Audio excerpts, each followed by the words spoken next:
before we hear from a few of our board members, I think it's worth explaining what the Carnegie Library Board is actually comprised of. There are a total of 38 board members, and no, they're not professional athletes, except for Will. They're regular folks just like me and you. Of the 38 members, 8 are life trustees, meaning they serve on the board for their entire life.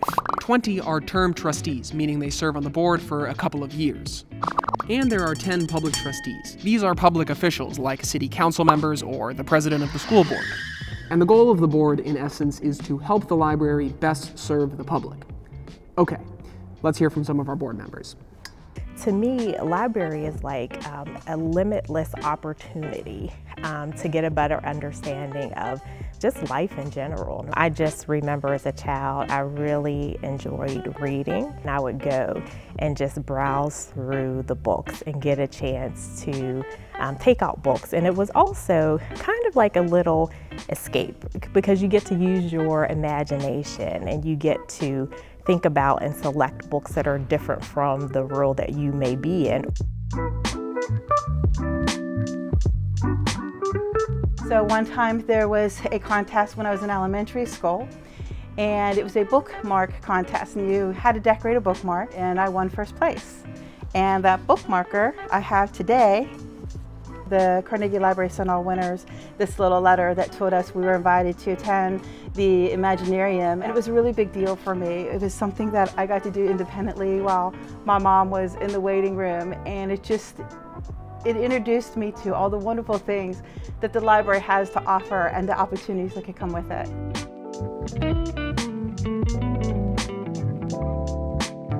Serving is using the tools and the resources, the skills, your emotion, your abilities, your thought process, your intellect to help other people, right? To serve other people with those gifts and those tools. The library, I believe, is a communal place. It's a great place for community and people to come in and learn to grow with each other. Anybody can come here. It's a place for everyone, whether you're an immigrant or whether you're just a person living down the street. It doesn't matter. This place is a service place. It's a service-oriented system. I believe it's equitable, you know, and I believe it's inclusive.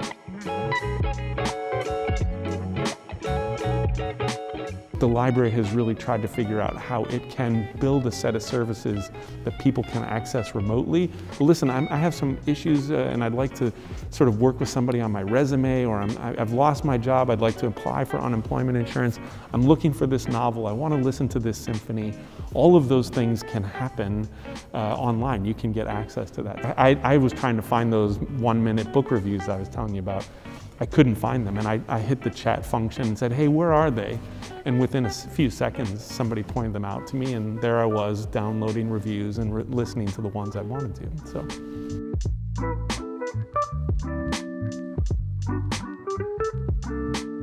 Joining up with the Greater Pittsburgh Community Food Bank to distribute food to kids who aren't getting meals at school, right? And we all know if you're hungry, you're not going to learn. So the idea to get kids to be able to come have a meal or have an after-school snack, right? And then with that, still give them a chance to have a safe place to be, to learn, it's really such a powerful thing.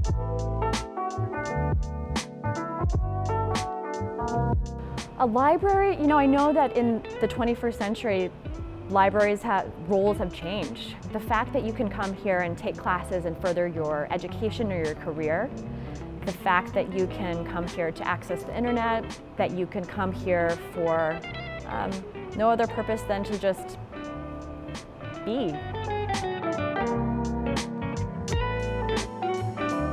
I happen to enjoy biographies and books that have some historical context to them. So I recently read an autobiography of Chuck Noll, the former Steelers football coach.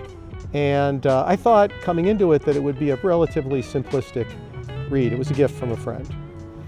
And it turned out to be highly nuanced, and he was an incredibly interesting and complex person. And a lot of that was driven by the time period in which he grew up and the ethnic origins of his family, and then how he translated that into leadership of a team that he really turned around and turned into a dynasty.